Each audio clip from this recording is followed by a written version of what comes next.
If the playoffs were to start today, we have some pretty interesting matchups in the Western Conference. We preview some of them right now on today's episode of Locked On NHL.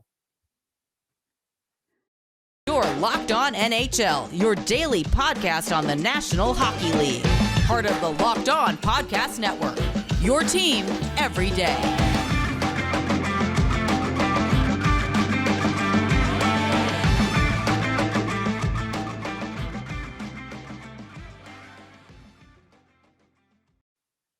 Hello and welcome back to Locked On NHL Western Conference Tuesdays. I am Brett Holden from Locked On Oilers and joined as always every Tuesday by Dane Lewis from Locked On Stars. Dane, how you doing today? I'm doing great. We're knocking on the doors of the playoffs, and so I'm excited to talk about these potential matchups today. Obviously, it's not all set in stone, but I think we're getting a pretty good idea of who we're going to see. That is exactly right. And we were kind of previewing, looking at the standings before we got on here and previewing some of the standings here and what some of these matchups might be. These are pretty exciting matchups coming up. We're going to start off with the Pacific Division in just a second, but also coming up in the Central Division, if we were to ask you where these teams would end up, even in the first quarter of the season, would you believe us? Because looking at the standings and the potential matchups, I don't think Winnipeg Jets fans would have said yes one way or another. And then we will wrap up today's episode with playoff contending next season Vancouver Canucks ? They are weirdly good late in the season with a brand new regime. So are we talking some playoff hockey next season with the Vancouver Canucks once again? We're having the same conversations as last year we did, but either way, all that and much more on today's episode of Locked On NHL.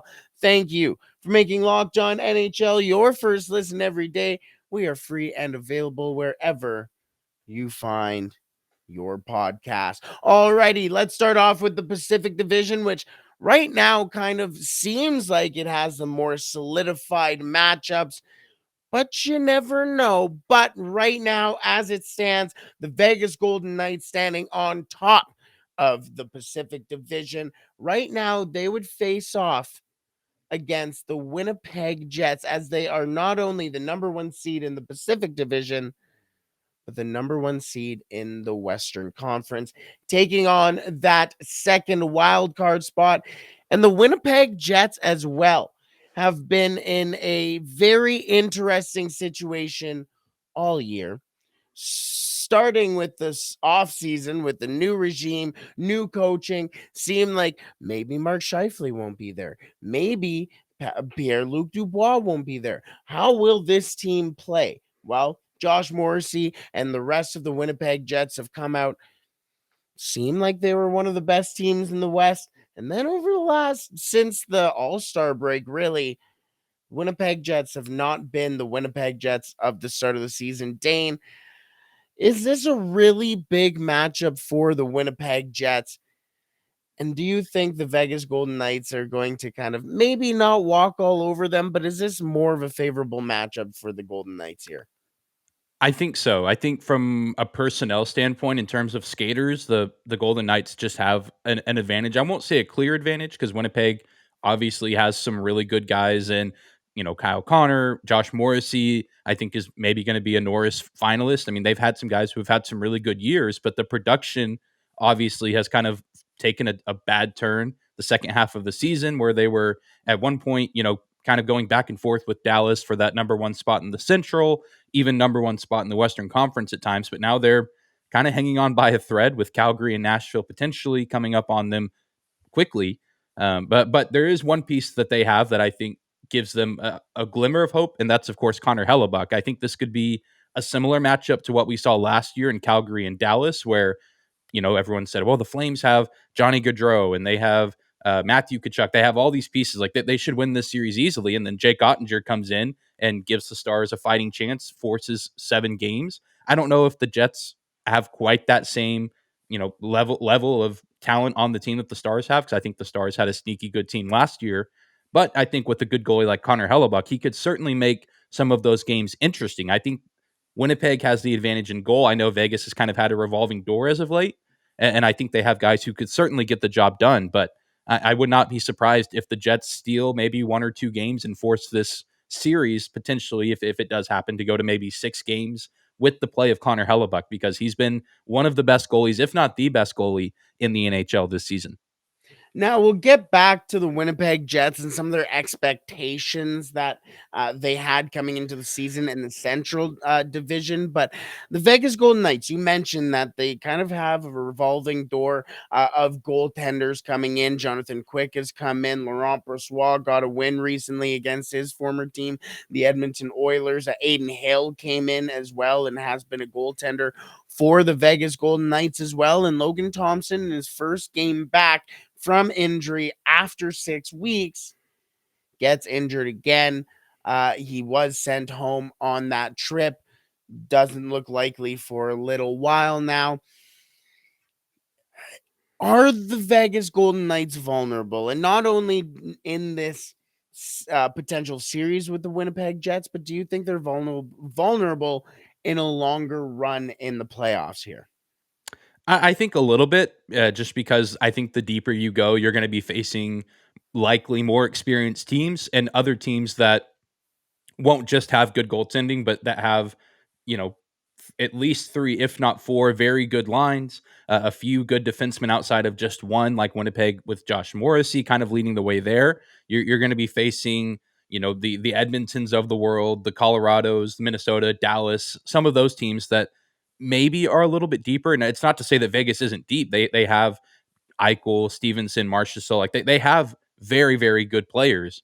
But I just don't know if their depth can go up head to head with other teams' depth, and like they could against Winnipeg. I think that maybe, if things go perfectly, they can maybe get out of that series quicker than I predicted. But I just don't know, as high of a seed as they are, I just don't know if this is a team that really should be considered the favorites. And it's just it's odd because, again, I question the goaltending. They've had really nice stretches, but isn't going to be enough to sustain you for winning 4 consecutive series. It's much easier said than done. So I mean, they're not a bad team. I think that they've certainly, if they claim this number 1 seed, I think it's well earned. And I don't think a lot of people expected it with, again, similar to Winnipeg, a new coaching staff, new regime.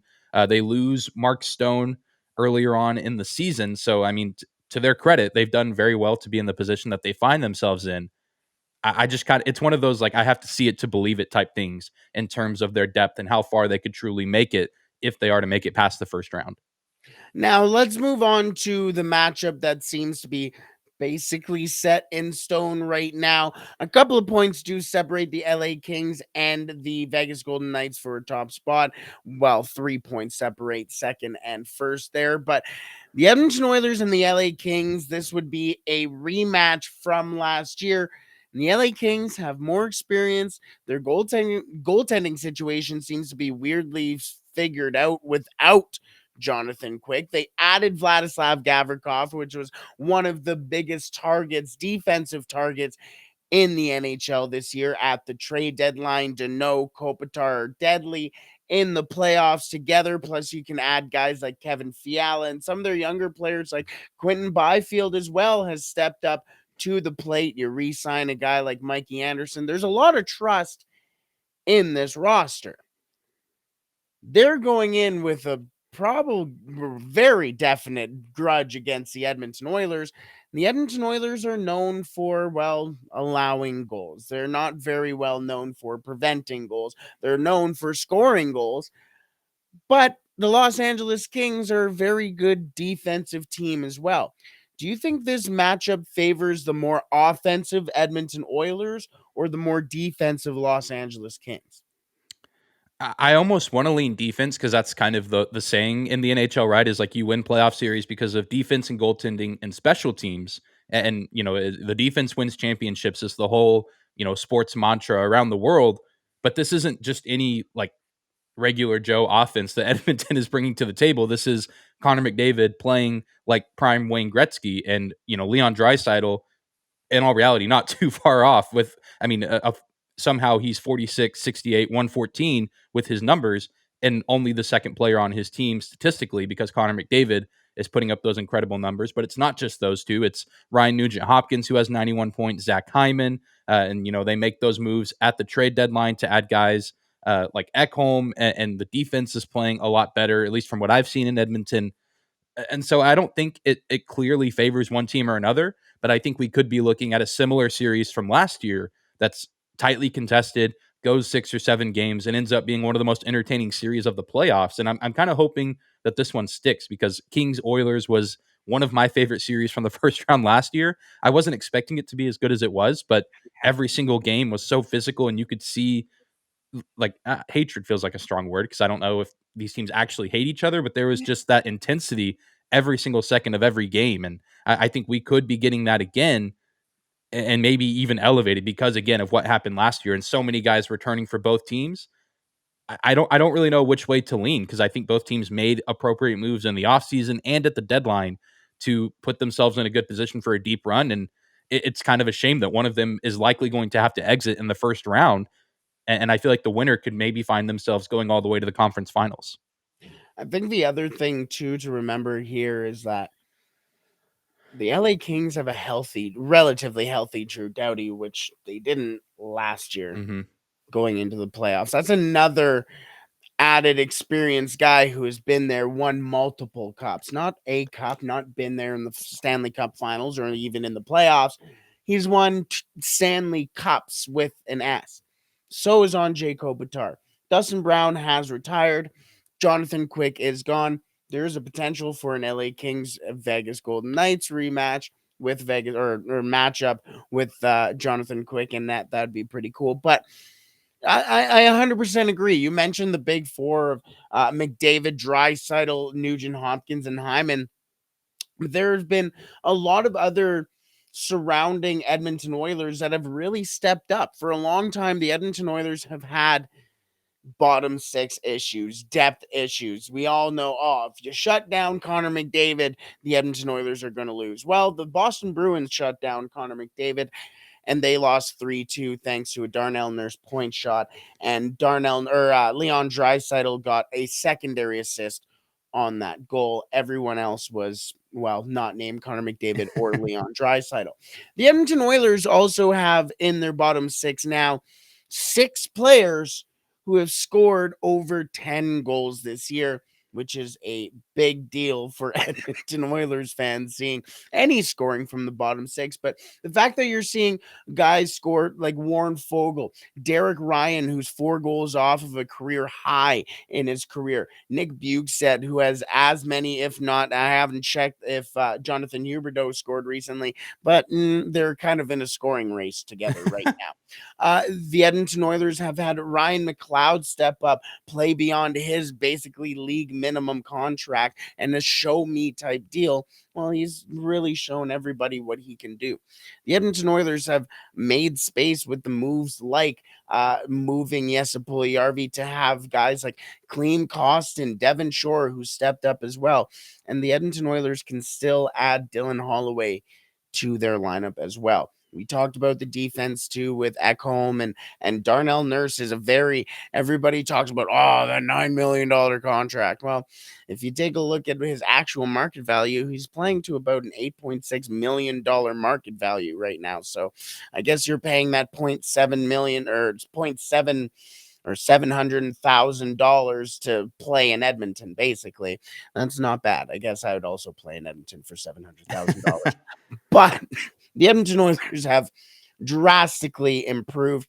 Their only thing is their play in net. But let's wrap up quickly. We'll talk more about the Seattle Kraken along with the Central Division, because they would be playing a Central Division team.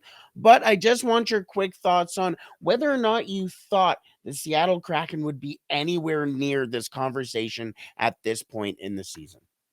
Oh, absolutely not. If you told me at the start of the season that Seattle would potentially be a top 3 team in the Pacific, I would have been like, oh, they made some move at the deadline, like a massive, like a Patrick Kane type move Timo or Meier. something like, Timo Meyer, Eric Carlson, something. But Yeah. I mean, they've done it without making too many big moves. And I mean, that's a testament to the guys on that team, the coaching, and making, I think I've heard it, 32 Thoughts or some national brand saying the most improvement we've ever seen from an expansion team from year 1 to year 2.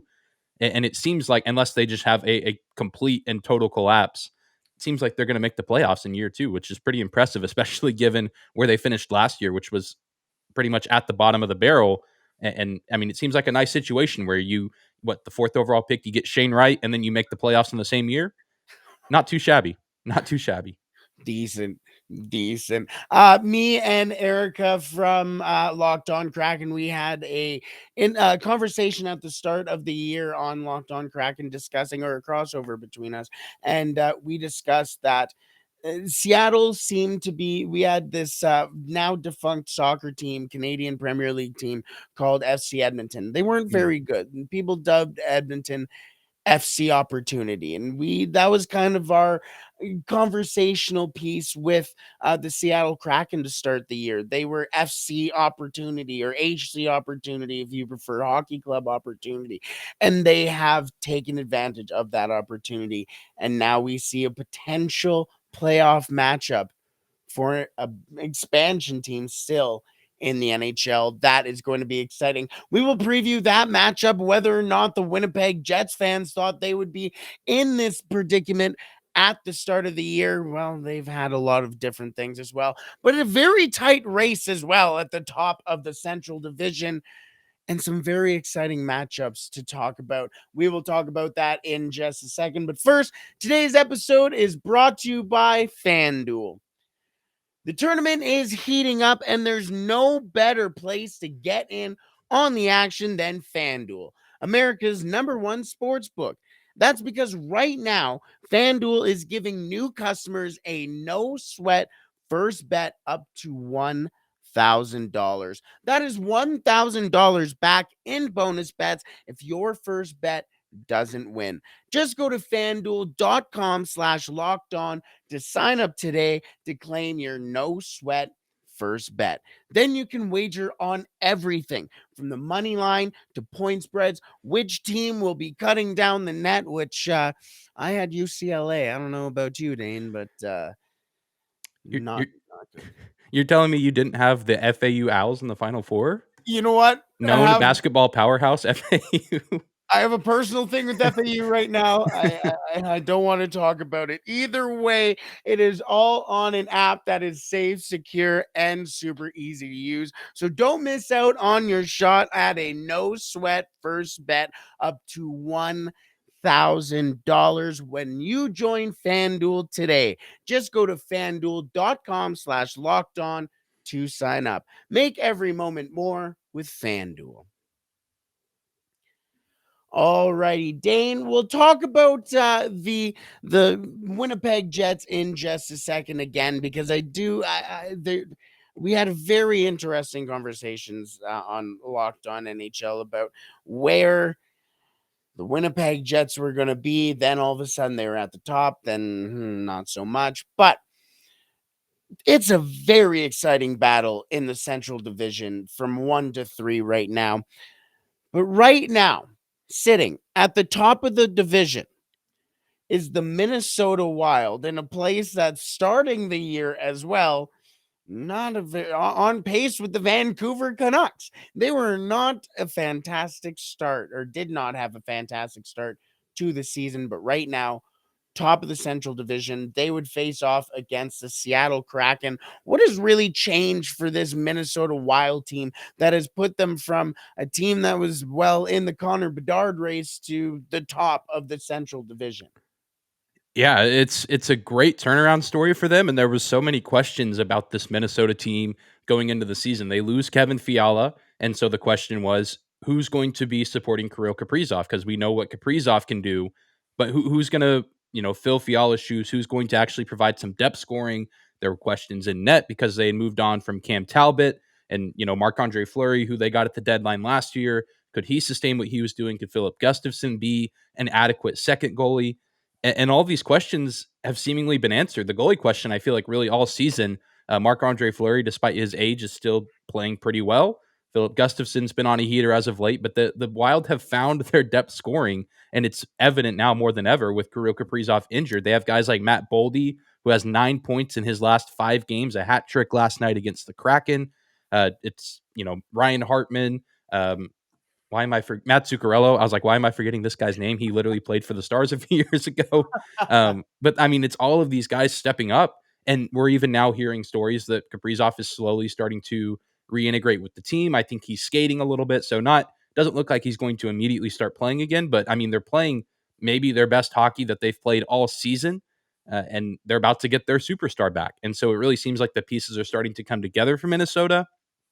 Whether or not they can continue to sustain it will be a good question. I know that their schedule of the top 3 Central Division teams is probably the most difficult, but again, they're playing some of their best hockey. And so if they can stay at this pace, I think it'd be pretty interesting to see them finish top of the Central, because I don't really think anyone had them there. I think a lot of people had them in the top 3, but I think everyone just kind of penciled in Colorado because they're Colorado, and they maintained a lot of their good pieces. So Minnesota, as much as it stings me as someone who covers the Stars to see everything change so quickly, where now Dallas is 3rd in the division, it's a pretty good story. And I have to imagine Wild fans are very optimistic heading into this postseason, as opposed to last year, where I think they were excited, but also left with a bad taste in their mouth afterwards, because I feel like a first round exit for that team last year was a pretty hard pill to swallow.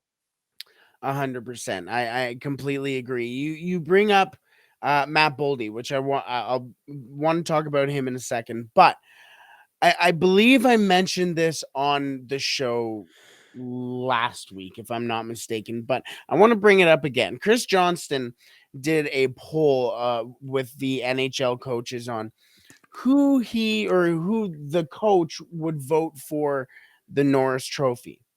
With one vote was Jared Spurgeon. Mm-hmm.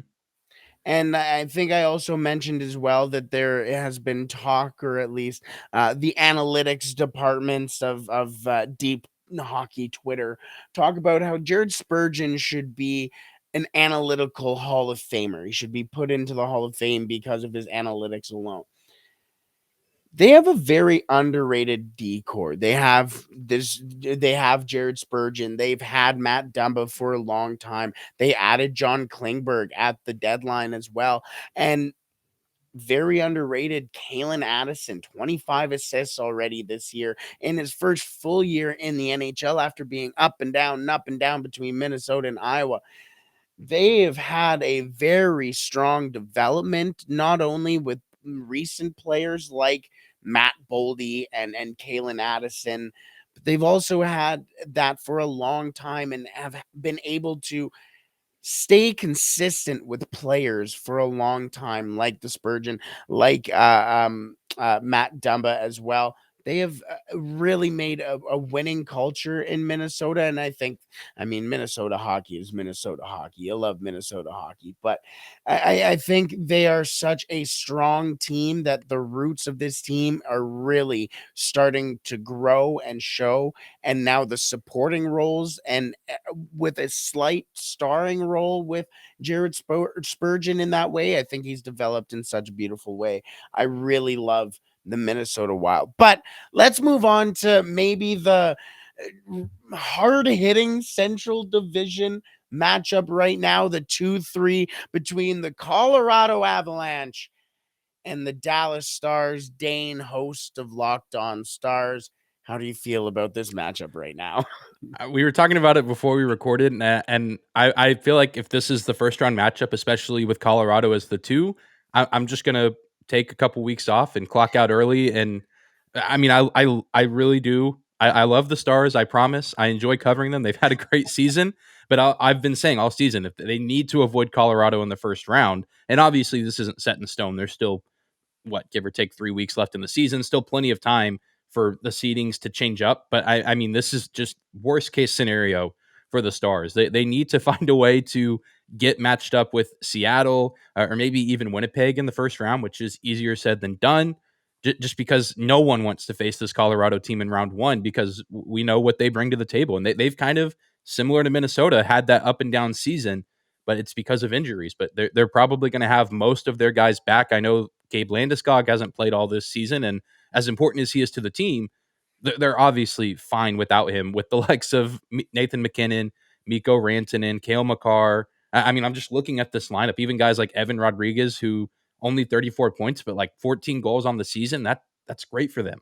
I mean, this is a scary, scary team in Colorado who doesn't have excellent goaltending, but I mean, I think they have guys who can get the job done because they're going to be getting that scoring that they need. They're going to be getting the offensive output that they need. And so Dallas, while they have Jake Ottinger, who's probably going to be their rock in the playoffs, he's been their rock all season.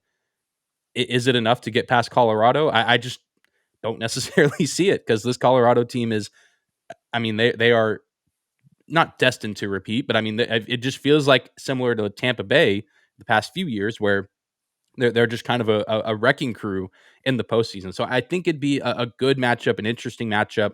Probably goes to maybe 6 or so games, but just from a Dallas perspective, it's not good. And the Stars defensively have just been a mess down the stretch. And while the goaltending's been good, the defensive play around the crease has been a little bit sloppy. And the Stars have lost so many games in overtime this season. It's finally starting to catch up with them, those 14 overtime losses, where you say, well, at least they got a point. But now it's, you left so many points on the table. And now you face the idea of not having home ice advantage against the defending champions in round one.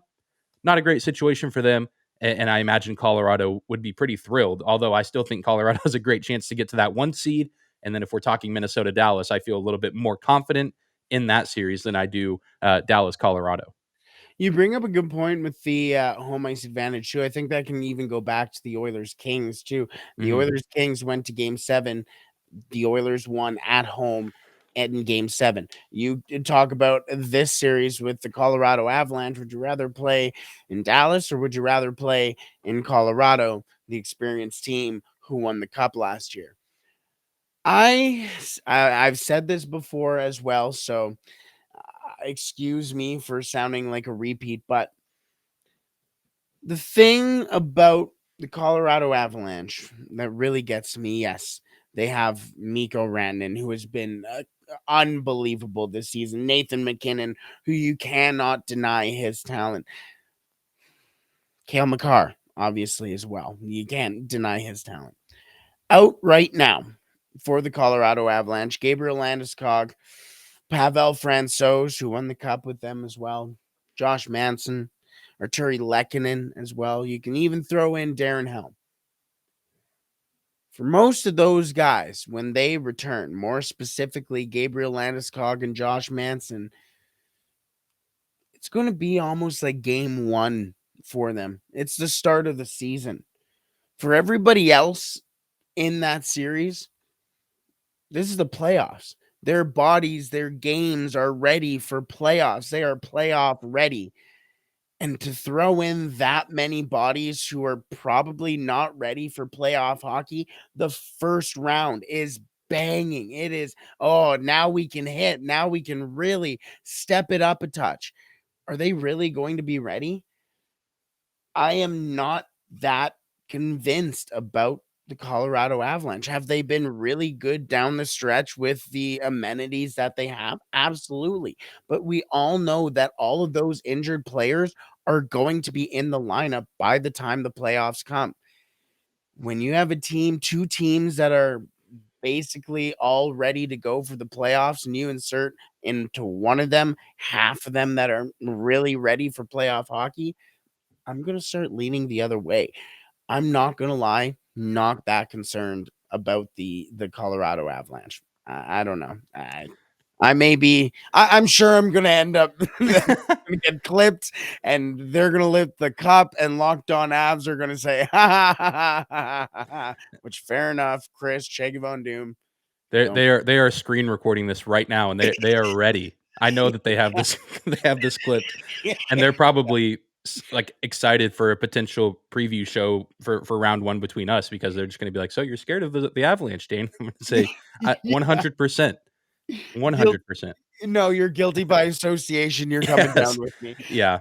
Alrighty, let's wrap up the Central Division with this topic that I've been kind of teasing for a while on today's episode, and that is the Winnipeg Jets.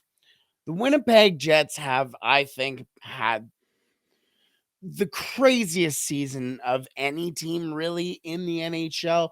came into the year, Rick Bowness coming in, which you have a history with as well, you know quite well. He comes in and everybody goes, it's a transition year. Mark Scheifele sits on the podium at the end of the year after missing playoffs, going, I don't know where this team is going. I'm going to have to talk to my agent. I don't know. Everybody goes, what's going on here? Pierre-Luc Dubois. It seems like tampering's going on Twitter, or his agent's going out there going, he's definitely going to Montreal. That doesn't happen. Now they have this weird predicament with, if they don't trade him, then he becomes a restricted free agent. We all know he's going to Montreal. Then if they match the offer, they can't trade him, blah, blah, blah, blah, blah. A very convoluted situation. Connor Hellebuck, fantastic goaltender, has really showed himself to continue to be that top goaltender in the NHL. And Josh Norrisy has been absolutely off the charts for the Winnipeg Jets. But they started off one of the best teams in the NHL, hit basically Christmas, kind of faltered, but continued going. They had a big win in Edmonton on New Year's Eve. And then All-Star break happened. Since then, the Winnipeg Jets now sit in the final wild card spot after sitting and having fights numerous times for number one spot in the Central and Western Conference. They now sit in the final playoff spot. Dane, I don't even know where to start with this question, but what has been going on in Winnipeg? Could you imagine being a Winnipeg Jets fan right now? I can't, just because I agree with you. This is maybe the weirdest season of the playoff teams in the Western Conference. I remember similar to what you and Eric had talked about. I did a crossover with Harrison over at Locked On Jets preseason, and we both were like, this Jets team, we could totally see them missing the playoffs. A lot of, it's a top heavy division with Colorado, Dallas, Minnesota. We thought St. Louis was going to be really good. We even thought Nashville might be a little bit better than Winnipeg. It's like, but I could also see them sneaking into a top 3 spot in the division, surprising a few people because they have Connor Hellebuck, they have, Kyle Connor, and they had, Blake Wheeler, Mark Scheifele, who, while they might not always have the most staggering numbers, they're consistent guys that have been a part of the Winnipeg Jets brand for so long. And so it's really been shocking. I mean, at one point they were, or at several points really, first in the Central Division, near the top of the Western Conference. But I feel like now we're starting to kind of see the Jets that the people expected, this team that's kind of on the bubble of making the postseason, where they certainly do have good pieces. They have good players. I think Rick Bowness is a fine coach.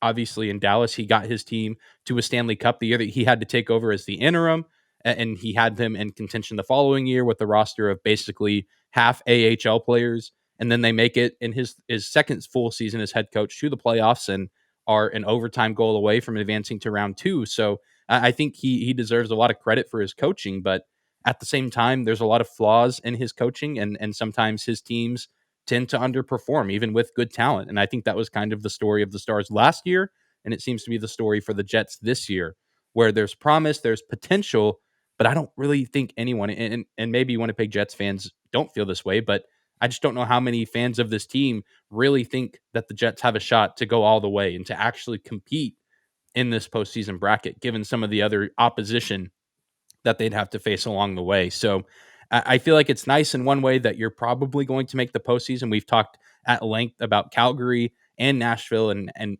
Nashville feels pretty far removed. They still technically have a chance in Calgary.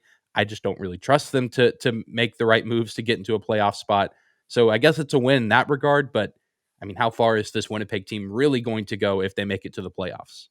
100%. No, it's just a weird full circle type moment. But either way, we talk all this playoff talk, and it's exciting. It's fun for all the teams in the playoffs. And playoffs are coming up. They start April 17th. I almost said October. I don't know why I almost said October. That would be the start of next year. This year has to end, and that starts with the playoffs. But one team that is not currently sitting in a playoff spot, which we were all thinking for some reason at this point last year might be in this year. That may be confusing, but the Vancouver Canucks may be already making their bid for the playoffs next year. We will talk about that in just a second.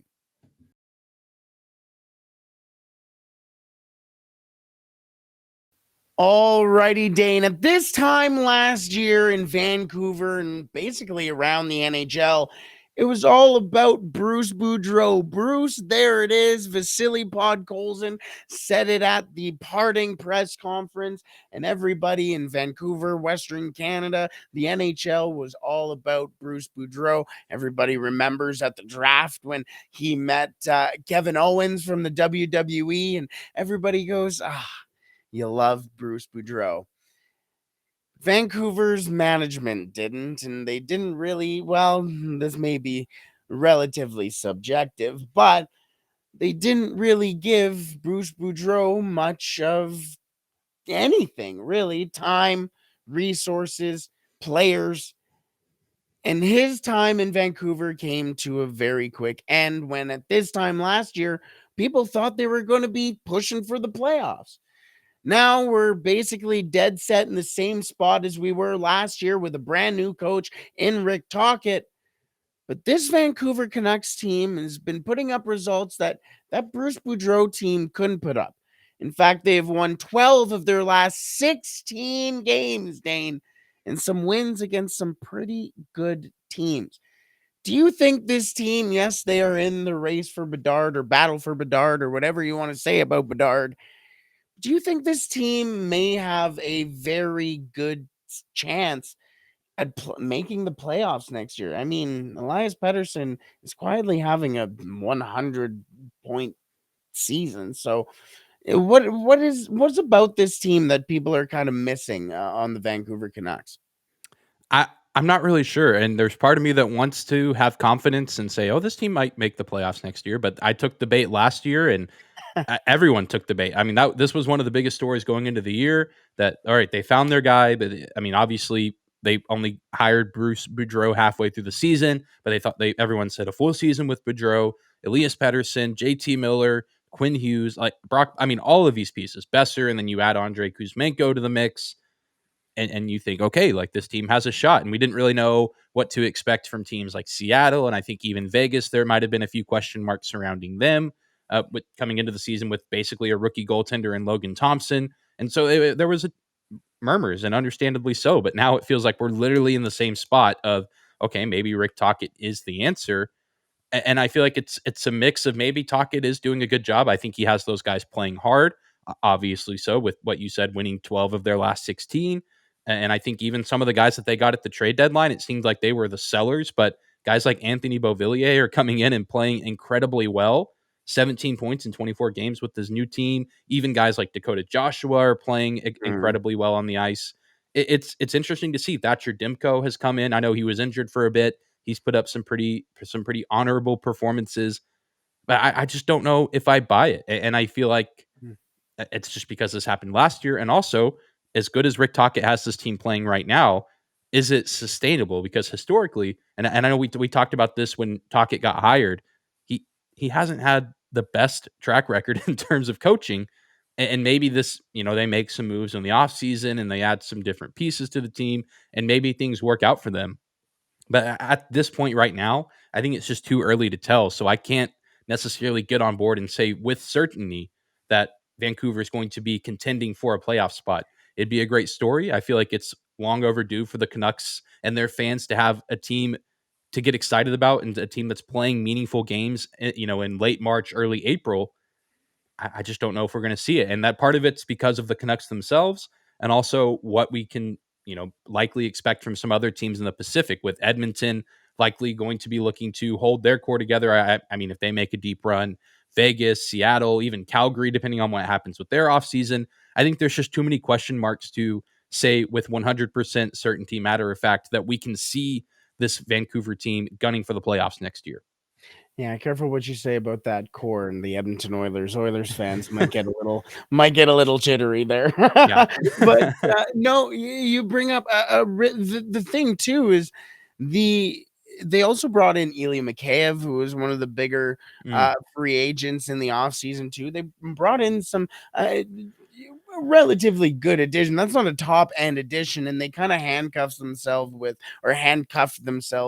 the Horvat or JT Miller or Connor Garland type deal. But I think the guy who also gets kind of lost in everything is Andrei Kuzmenko, who has the most amount of goals by a first year Vancouver Canuck ever in franchise history. I yeah. think he could also technically be in the conversation for the rookie of the year as well. Technically, I think he's 27, if I'm not mistaken, off the top of my head. Again, having Elias Pettersson, 93 points in 71 games. JT Miller has 19 points in the last 13 games. They are getting production from players that they need to get production from. Quinn Hughes is obviously a fantastic defenseman as well. And the fact that they can have the ability to keep him long term, I think now the big thing, and we talked about this when Bruce Boudreau was released. I don't want to say fired because we all know what really happened, but Mhm. mutual release, I guess. But the thing about the Vancouver Canucks and why they ended up bringing in Rick Tocchet at the time they did now was now he's able to get a really good hold as to the team that he has, the team that he wants, and with the core that he has now, and create the core that he has now, and then create the team around that core. He's had basically this whole half of the year to do so, and now we're probably seeing the fruits of said labor in Vancouver. A lot of conversation today. We talked about what, 8, 9 teams today. Thank you for sticking around all 43 minutes right now. But let's wrap up today's episode of Locked On NHL Western Conference Tuesdays. Dane, where can the people find you? They can find me on Twitter at Dane_Lewis, and they can find Locked On Stars on social media as well. Instagram, Twitter, just search Locked On Stars, and same for the podcast. If you're interested in sweating out the rest of the regular season with me and the rest of the Stars fan base as we try to climb back up to the top of the Central and avoid that first round matchup with Colorado, it's the place to be. It's a fun time right now, but everyone's a little bit on edge. So big game on tap tonight against Chicago, which feels weird to say because Chicago is not doing well. I think they've lost 5 straight games. They're without Patrick Kane. They're without Max Domi now. So feels weird saying that that's a big game, but it's a huge 2 points for the Stars. So that's where the people can find me. But what about you, Brett? You can find me personally at the Real Holden 40. That is on Instagram. That is on Twitter. That is on TikTok. I think my Smosh fan forum account is still at the Real Holden 40. But you don't care about me. You care about the Oilers. And you can find Locked On Oilers on Twitter at Locked On Oilers. And you can also find us on YouTube if you haven't already subscribed already. What are you doing? I haven't changed that Ilya Brizgalov jersey in a very long time. I think it's time to do so. You should let me know what to do in the YouTube comments there. But you want to talk about big games? The Edmonton Oilers, the Vegas Golden Knights tonight in Vegas. That is going to be a big game. A lot of big games coming down to the wire. And hey, our big game isn't against what, the worst team in the league, Dane? Yeah, that's actually a game that matters. A Yeah. true a game with actual sustenance. That's the right Sustenance? word. That's the right word. Substance? Nobody called us English majors. We're That's just right. here to talk hockey. Thank you so much for joining us today. Have a wonderful night.